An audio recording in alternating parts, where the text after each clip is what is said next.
Assalamualaikum warahmatullahi wabarakatuh.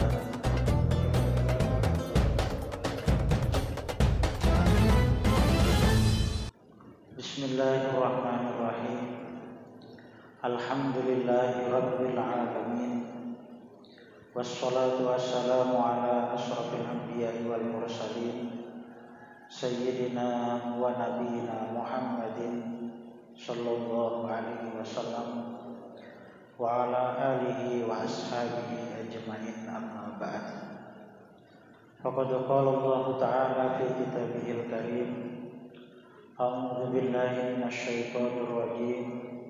Bismillahirrahmanirrahim. Wa aqimus sholata wa atuz zakata warka'u ma'ar raki'in. Al-ayah. Shadaqallahu. Hadratil kiram, kepada bapak-bapak, ibu-ibu, kaum muslimin muslimat, jamaah salat subuh yang dirahmati Allah Subhanahu wa taala, wabil khusus para alim ulama, para tokoh masyarakat yang senantiasa kita hormati dan kita muliakan, Bapak Amir Masjid, Bapak Haji Nurdianto, beserta bapak-bapak pengurus masjid yang kami hormati dan yang kami muliakan. Alhamdulillah,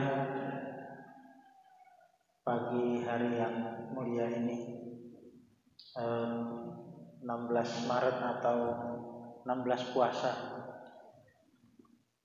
kita berada pada separuh lebih dari bulan Ramadan.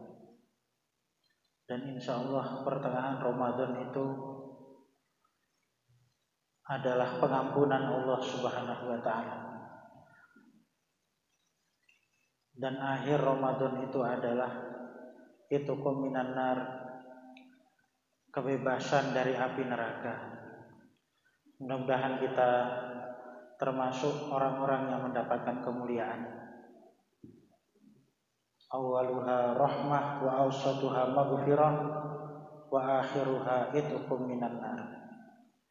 Ini disabdakan oleh yang mulia baginda Nabi bahwa Ramadan itu permulaannya adalah rahmat Allah, pertengahannya adalah pengampunan Allah, dan akhir itu adalah kebebasan dari api neraka.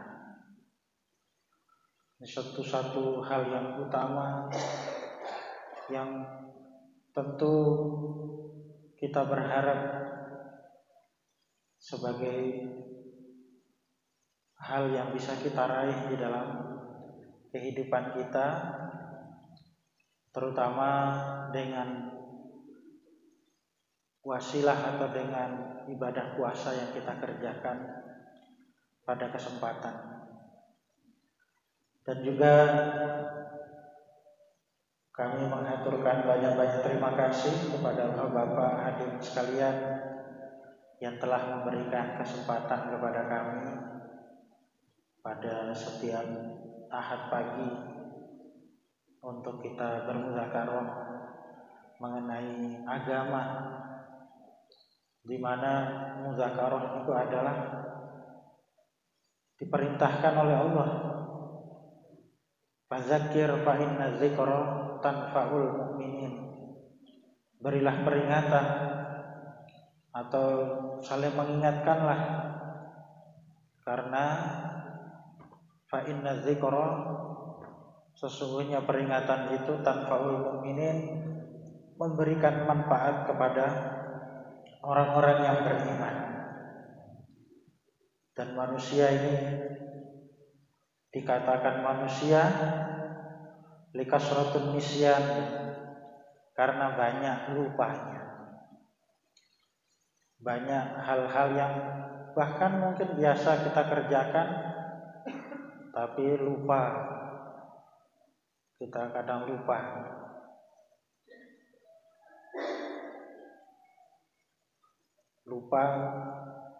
Kelupaan, sehingga perlu untuk saling mengingatkan.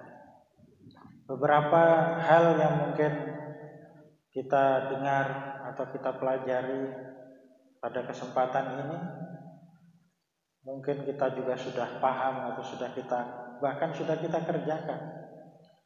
Tetapi penting untuk kita saling muzakarah tadi, supaya semakin yang kita tahu ini semakin lebih kita mengerti.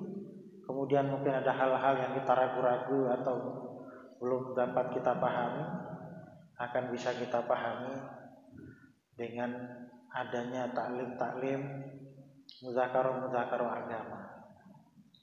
Dan insyaallah pada kesempatan ini juga kami mengaturkan banyak-banyak terima kasih kepada bapak sekalian, ibu-ibu, kaum muslim muslimat yang telah membagi waktunya untuk bisa bersama-sama di dalam tafakuh atau di dalam taklim pada pagi hari. Kemudian pada kesempatan ini kami akan membacakan mengenai zakat fitrah. Jadi zakat itu adalah rukun daripada rukun agama. Kemudian zakat itu ada yang dikaitkan dengan waktu. Kemudian ada juga yang dikaitkan dengan waktu dan nisabnya.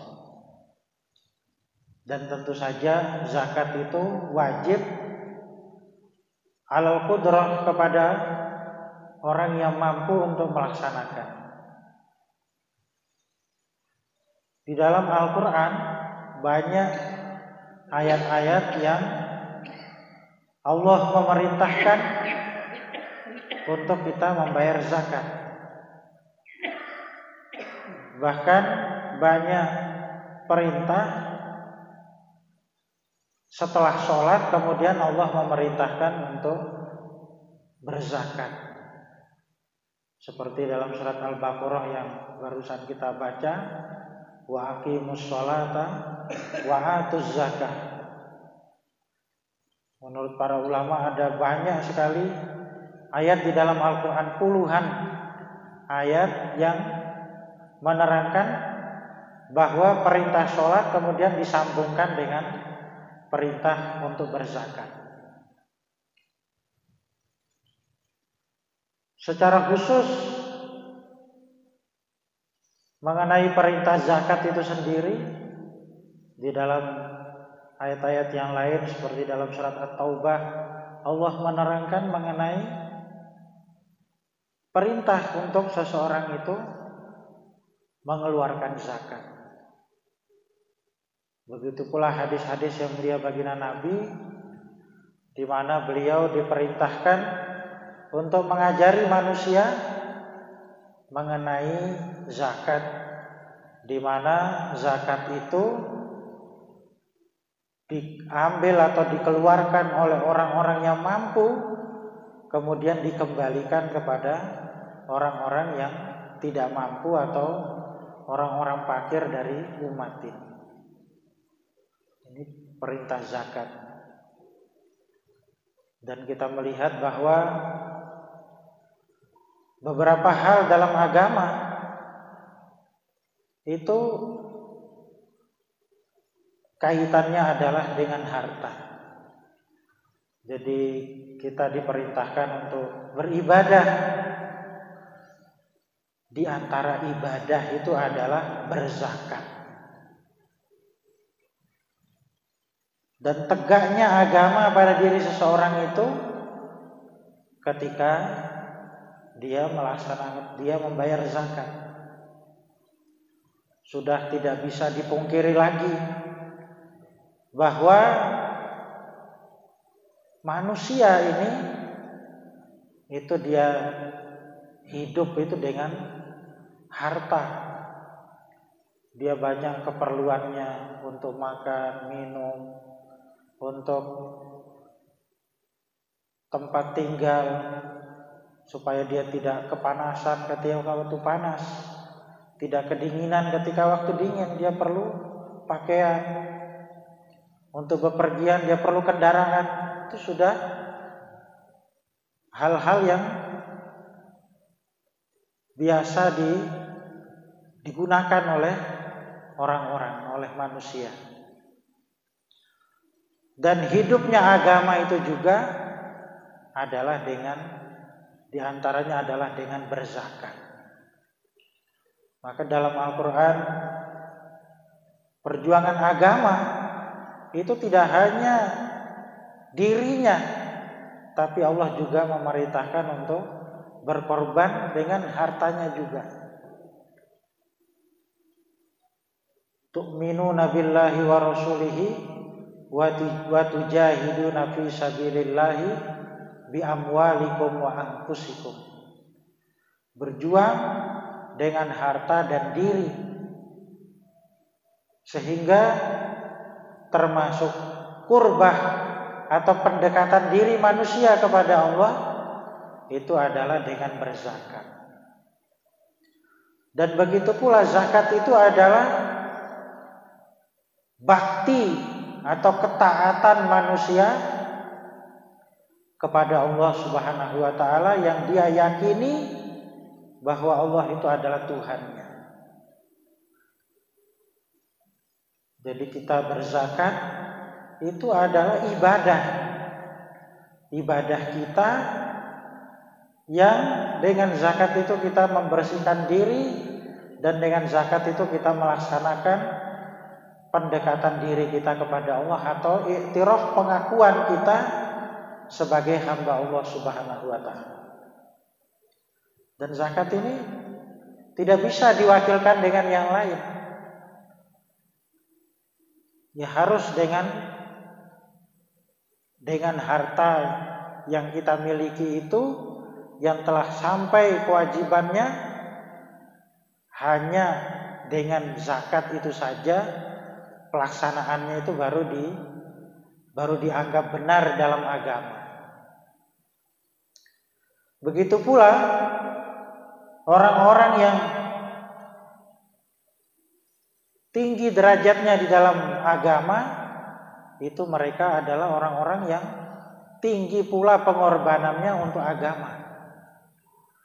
Yang mulia baginda Nabi di dalam dakwah beliau, di dalam perjuangan beliau menyampaikan agama kepada manusia, itu juga dengan pengorbanan harta yang banyak.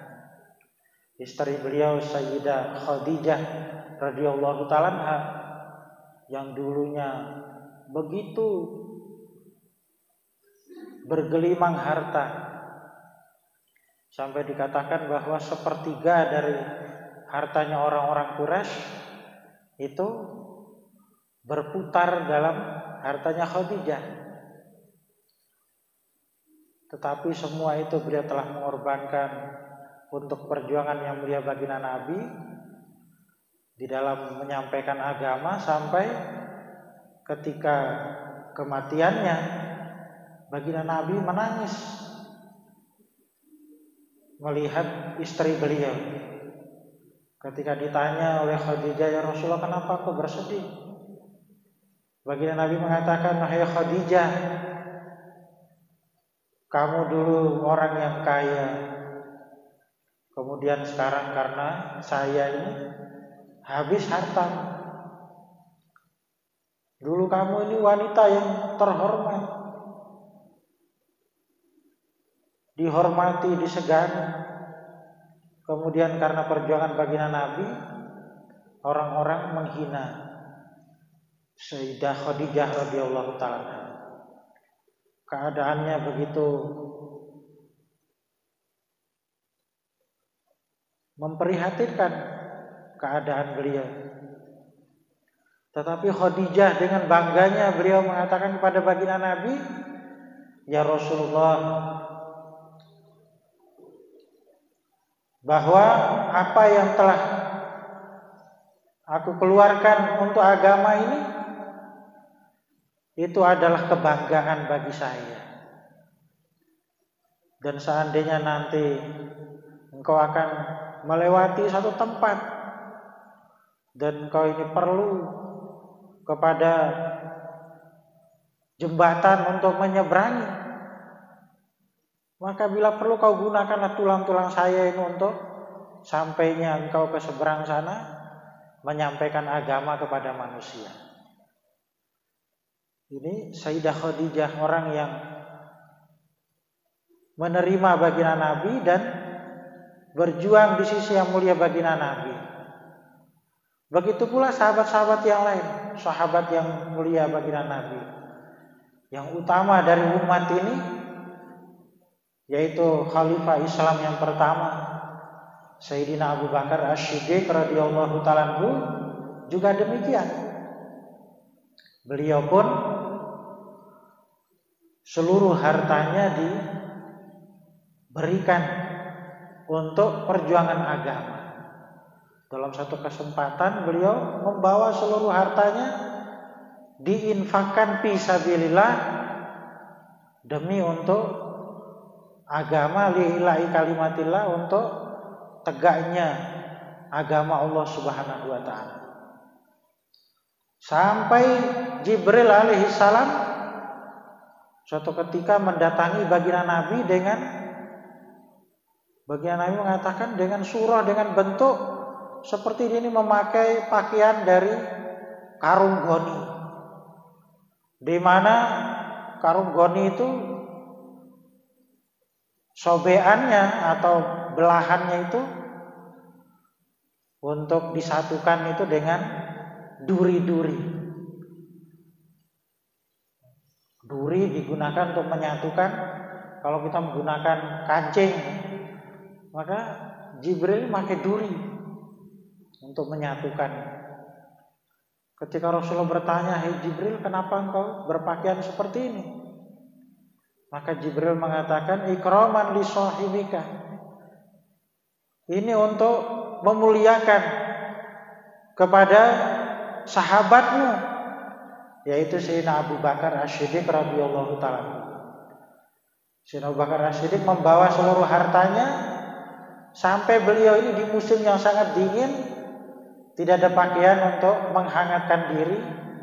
Beliau menggunakan karung goni yang tebal itu dipakaikan, kemudian sobeannya itu disambung, dijepit dengan duri. Sampai Jibril pun berpakaian yang sama seperti dipakai oleh Sayyidina Abu Bakar. Begitu pula sahabat baginda Nabi yang utama lagi, Sayyidina Umar bin Al-Khattab radhiyallahu ta'ala juga demikian.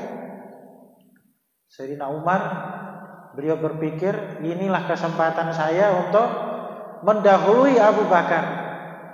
Wah, ini kesempatan saya. Saya ingin supaya saya ini lebih dari Sayyidina Abu Bakar. Karena di kesempatan-kesempatan yang lain selalu Sayyidina Abu Bakar ini mengungguli beliau.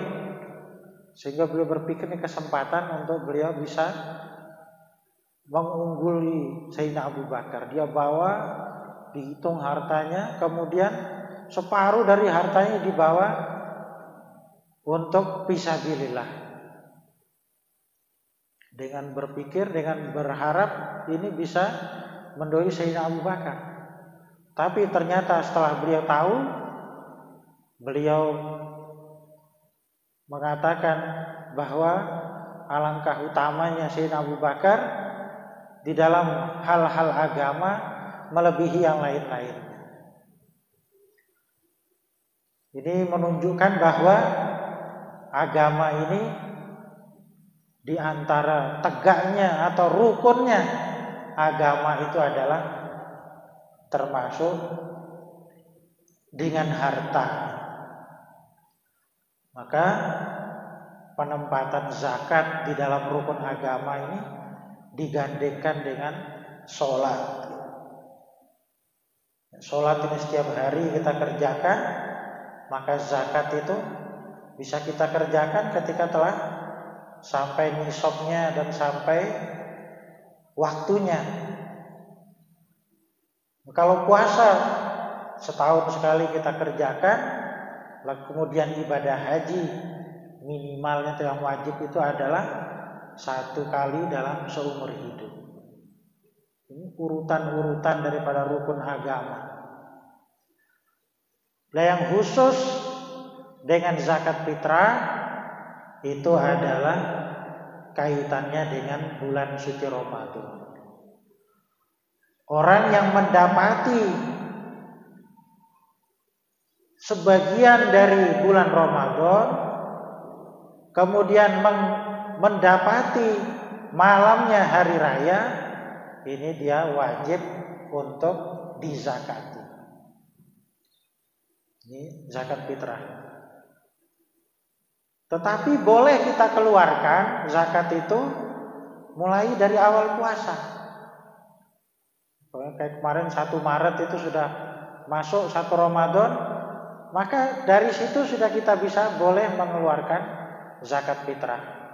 Nanti kalau akhir-akhir saya repot, banyak urusan itu, mau tak dahulukan zakat fitrah, boleh. Apakah itu utama? Juga utama. Karena bersegera di dalam kebaikan itu adalah hal yang baik di dalam agama. Dan minimalnya yang wajib itu adalah ketika malamnya hari raya. Orang yang mendapati tenggelamnya matahari pada hari terakhir dari bulan Ramadan, kemudian dia memiliki kemampuan atau memiliki makanan yang lebih, makanan pokok yang lebih untuk dirinya dan keluarganya pada 1 hari raya itu, maka yang lebihnya itu dikeluarkan sebagai zakat fitrah. Jadi zakat fitrah itu wajib sebab 3. Saya wajib mengeluarkan zakat fitrah. Kapan nih? Sebabnya 3. Pertama, ini orang Islam. Kemudian yang kedua, sebab tenggelamnya matahari pada akhir dari bulan Ramadan. Dia ini mendapati malamnya hari raya. Kemudian memiliki makanan yang lebih untuk dirinya dan untuk keluarganya pada sepenuh hari raya. Lah ukurannya zakat fitrah itu adalah 1 sok. 1 sok itu menurut takaran yang diukur oleh para ulama itu adalah 4 mud. Yang mana 4 mud itu kurang lebih 1 mud itu 6 on. Berarti 24 on atau 2 kilo lebih 2 kilo lebih 400 gram atau 2,5 kilo. Atau sekarang itu orang menghitung karena takarannya orang dulu ini 1 sok itu menurut keikhtiar hati-hatinya itu adalah 2,75 2,750 gram atau 2.750 gram. Atau kalau mau hati-hati lagi, seperti sekarang yang biasa disiapkan itu adalah 3 kilo dari makanan pokok yang kita makan.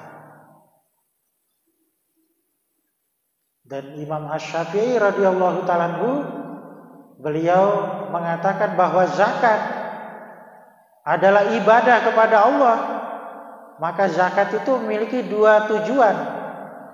Pertama, zakat itu adalah tazkiyah, pembersihan kepada orang yang mengeluarkan zakat dari hartanya ataupun untuk dirinya, membersihkan dia dari kesalahan-kesalahan. Seperti zakat fitrah itu membersihkan dia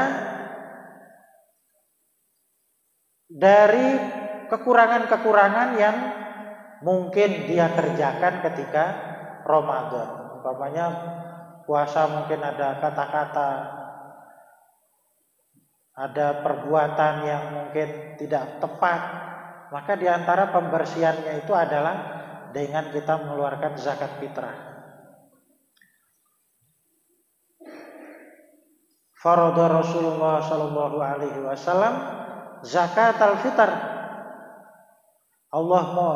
Baginda Rasulullah beliau mewajibkan zakat fitrah tuhratan lis-shaim, sebagai pembersih bagi orang yang berpuasa, wa tu'matan lil fuqara wal masakin, dan sebagai makanan bagi fuqara dan masakin. Puasa niku menurut Imam Syafi'i dari hadis ini, pertama tuhra ini pembersih kepada orang yang mengeluarkan zakat. Maka kalau zakat fitrah itu adalah dari makanan pokok yang umumnya dimakan oleh orang-orang di tempat itu. Seperti kita di negeri kita di Indonesia ini, makanan pokoknya beras, maka zakat fitrahnya dengan beras. Kemudian memiliki tujuan i'anah, menolong atau membantu kepada orang-orang yang tidak mampu. Ini zakat fitrah. Kepada yang mengeluarkan zakat itu sebagai pembersih, kepada yang diberi zakat ini membantu mereka untuk hal-hal dalam kehidupannya. Ini menurut Imam Syafi'i, zakat fitrah itu dari makanan pokok yang umumnya dimakan di negeri itu, ada di tempat itu. Lah apa boleh zakat fitrah itu dengan harganya makanan pokok. Ini kalau kaulnya yang muktamad atau yang diunggulkan itu, zakat fitrah harus dengan makanan pokok. Tetapi para ulama, terutama ulama-ulama mutaakhirin yang sekarang ini, dengan melihat keadaan-keadaan atau dikiaskan dengan yang lain-lain, mengatakan boleh zakat itu menggunakan harganya dikeluarkan untuk zakat fitrah. Tapi tetap yang utama itu dengan makanan pokok. Saya mau dengan uang saja seharga makanan pokok yang wajib itu, umpamanya 1 kilo beras itu sekarang ini 13.000 umpamanya. Berarti kalau direken 3 kilo ya sekitar 39.000 atau 40.000 lah satu orang, di mana dia mengeluarkan zakat fitrah untuk dirinya dan untuk orang-orang yang wajib di dalam tanggungannya, seperti anak dan istrinya. Yang sudah menikah ya dia dan istrinya. Nah, yang belum menikah ya untuk dirinya kalau dia mampu, atau bapaknya yang mengeluarkan untuk dia dan anak-anaknya. Ini zakat fitrah. Nah, kalau ibu-ibu yang suaminya tidak ada, ya dirinya mengeluarkan untuk dirinya sendiri, atau ada anaknya, dia dan anak-anaknya. Ya, orang-orang yang di dalam tanggungan dia, ini dia mengeluarkan zakat fitrah itu ketika ada kelebihan untuk keperluan dia pada hari raya Idul Fitri itu, untuk keperluan pokok atau untuk makan dia pada hari raya Idul Fitri. Nah, yang lebihnya itu dikeluarkan sebagai zakat fitrah. Saya nggak ada beras kalau hari raya itu, paling ada 1 kilo untuk masak 1 kali apa 2 kilo. Sedangkan saya ini 1 keluarga, istri, anak 3. Iya, yang di rumahnya itu memang berasnya tinggal segitu 2 kilo. Tapi yang di ATM-nya itu kan banyak ya. Lah yang itu diambil untuk kewajiban zakat fitrah. Maksudnya di makanan pokok di sini ini maksudnya biayanya, biaya untuk kehidupan dia untuk satu hari raya itu. Kelebihannya itu dikeluarkan sebagai zakat fitrah. Laki, perempuan, anak-anak, dewasa, bahkan anak baru lahir pada malam hari raya itu berkewajiban bagi yang wajib atau yang dia menanggung seperti bapaknya mengeluarkan zakat untuk anak-anaknya itu. Sampai dengan waktu hari raya, khutbahnya khotib di atas mimbar. Ini kalau khotib itu sudah khutbah di atas mimbar, dia belum mengeluarkan zakat fitrah, maka yang dia keluarkan setelah itu tidak dianggap sebagai zakat fitrah. Itu hanya sedekah dari sedekah biasa. Yang disebut zakat fitrah ini harus dikeluarkan sebelum itu. Makanya boleh ketika puasa begini tidak usah menunggu hari raya, tapi dikeluarkan ketika memang sudah ada kemampuan dikeluarkan saja. Atau kalau ada panitia zakat diberikan kepada panitia zakat untuk disalurkan. Lah itu zakat itu bisa dikerjakan mulai dari awal Ramadan. Tidak harus menunggu sampai malamnya hari raya. Tapi kalau malamnya hari raya ini sudah wajib, harus segera dikeluarkan supaya zakat fitrah itu betul-betul menjadi zakat yang membersihkan dia dari mungkin perkataan atau perbuatan yang tidak baik yang mungkin dia kerjakan ketika dia melaksanakan ibadah puasa. Ini pembersih dengan zakat fitrah. Dia mengeluarkan untuk dirinya dan mengeluarkan untuk orang-orang yang wajib dia nafakai dari ahli keluarganya, satu sok dari makanan pokok yang umumnya dimakan di tempatnya itu. Umpamanya di negeri Indonesia ini, di bagian timur itu makannya sagu. Umpamanya ada kampung di situ mereka makanan pokoknya itu dari sagu, dari jagung. Maka zakatnya itu dari sagu atau dari jagung atau seharga itu dibolehkan. Kemudian diberikan kepada asnaf samania itu 8 golongan yang disebutkan di dalam Al-Quran. Fuqara ini yang utama, kemudian masakin, kemudian amil yang memang mereka terlibat di dalam pengaturan zakat, kemudian mu'allafati qulubuhum, orang yang mu'allaf atau yang baru masuk Islam, atau dipahami oleh para ulama mu'allaf itu orang yang diharapkan keislamannya supaya dia semakin kuat, semakin tertarik. Kemudian menurut pendapatnya amil di situ diberi tidak apa-apa, maka dia berhak mendapatkan bagian dari zakat. Kemudian riqab ini budak yang sekarang ini sudah tidak ada. Gharim ini yang orang yang hutangnya lebih banyak dari hartanya atau orang yang bangkrut, gharim ini dapat bagian dari zakat. Kemudian fisabilillah dan ibnu sabil. Fisabilillah ini kalau orang dulu memaknai fisabilillah itu adalah orang yang mengangkat senjata untuk perjuangan agama, atau mereka ini orang-orang yang khusus untuk fisabilillah, menjaga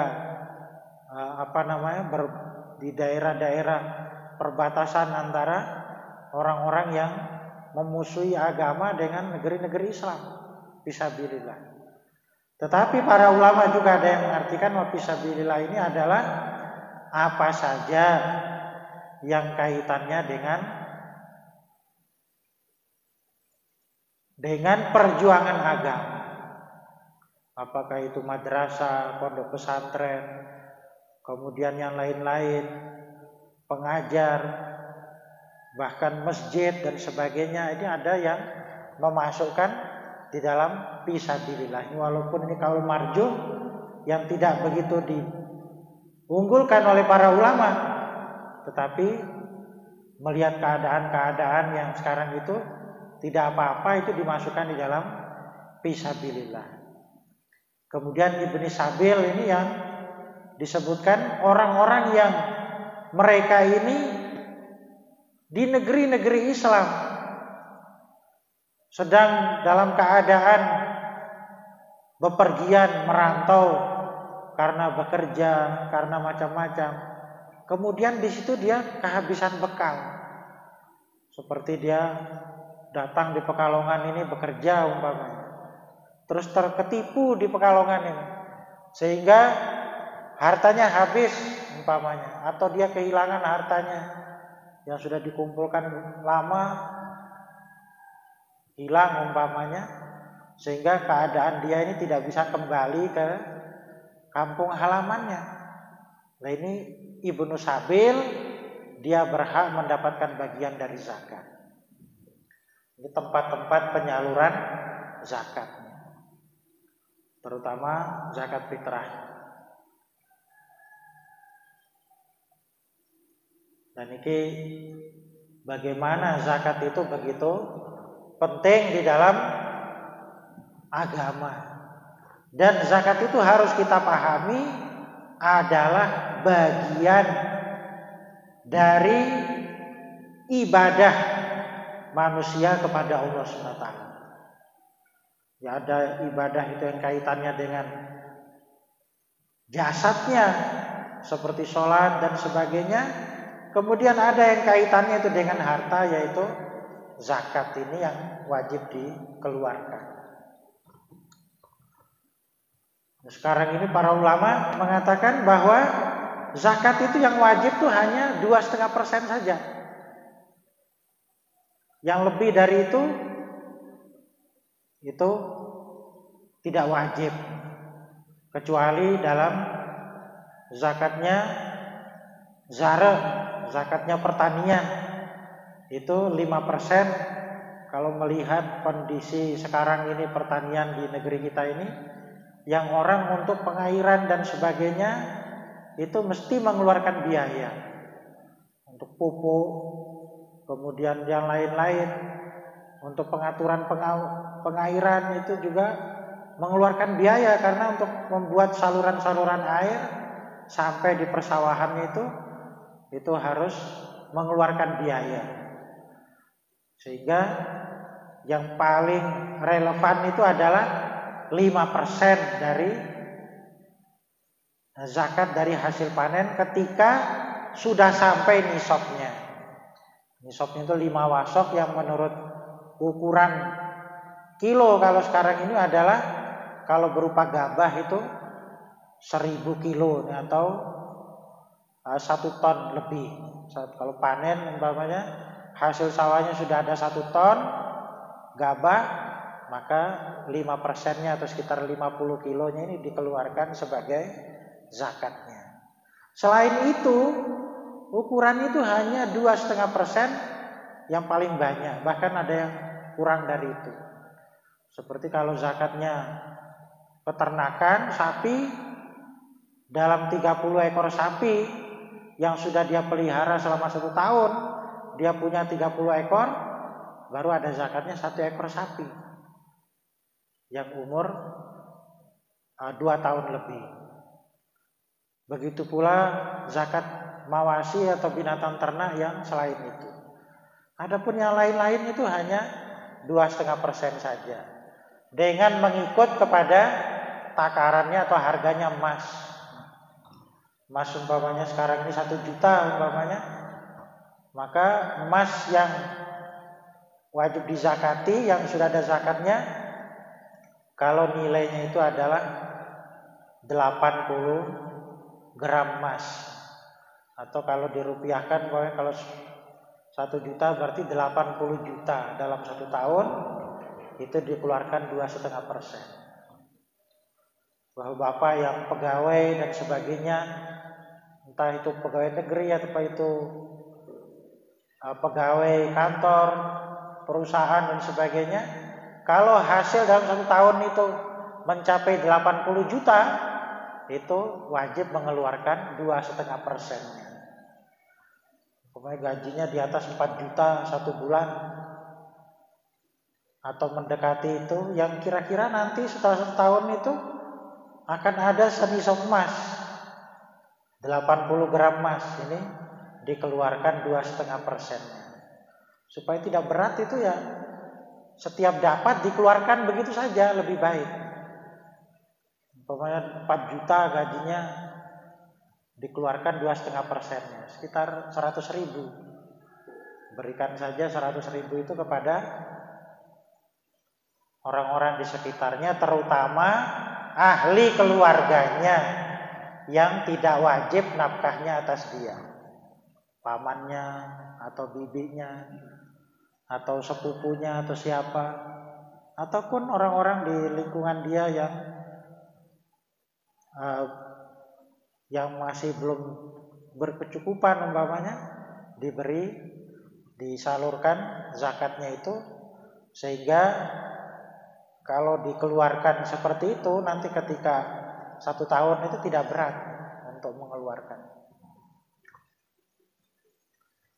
Nah, ini beberapa keterangan mengenai zakat fitrah, bagaimana penting untuk kita perhatikan dan penting untuk kita memahami bahwa ini bagian daripada ibadah. Seperti kita sholat, begitu pula zakat itu adalah ibadah kita kepada Allah. Ketika kita keluarkan, itu kita harus niat di dalam hati. Dalam hati niat ini zakatnya untuk siapa? Saya keluarkan zakat fitrah ini untuk diri saya karena Allah Ta'ala. Terus ambil lagi, ini saya keluarkan zakat fitrah ini untuk istri saya yang saya cintai, ini zakatnya. Kemudian ini untuk anak saya yang pertama, kedua, ketiga, umpamanya anaknya 6 ya, 4, 5, 6 begitu. Satu persatu dikeluarkan zakatnya, kemudian disalurkan kepada fuqara dan masakin. Nah, yang paling baik kalau ada panitia zakat, kita serahkan saja kepada panitia zakat untuk menyalurkan.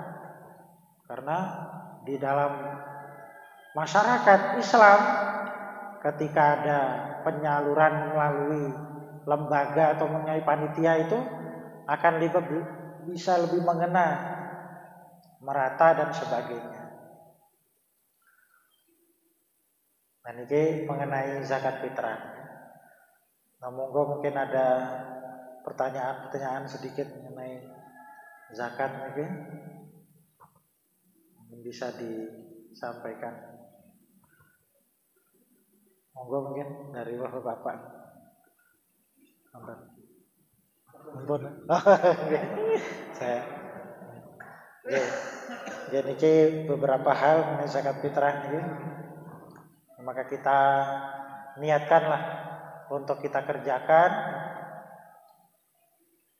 dan kita meyakini bahwa insya Allah, bukan insya Allah lagi, yakin bahwa dengan zakat itu kita akan semakin baik, terutama di dalam penggunaan harta kita ini akan semakin baik, semakin berkah, manfaat-manfaatnya akan semakin banyak ketika kita mengeluarkan zakat dari harta-harta yang kita miliki, yang telah wajib. Saya kira beberapa hal yang bisa kita muzakarohkan pada kesempatan ini, semoga Allah SWT memberikan kepahaman kepada kita, sedikit yang kita dengar bisa bermanfaat bagi kita. Astaghfirullahaladzim, alladzi la ilaha illa huwal hayyul qayyum wa atubu ilaih. Astaghfirullahaladzim, alladzi la ilaha illa huwal hayyul qayyum wa atubu ilaih. Astaghfirullahal azim allazi la ilaha illa huwal hayyul qayyum wa atubu ilaih. Allahumma shalli wa sallim ala sayyidina Muhammad wa ala ali sayyidina Muhammad sayyidil awwalin wal akhirin wa sallim radhiyallahu tabaraka an kulli sahabati Rasulillah ajmain. Rabbana zalamna anfusana wa in lam taghfir lana wa tarhamna lanakunanna minal khasirin. Rabbana ighfir lana wa liwalidayna warhamhuma kama rabbayana shighara. Rabbana ighfir lana dhunubana wa israfana fi amrina wa tsabbit aqdamana wansurna 'alal qaumil kafirin.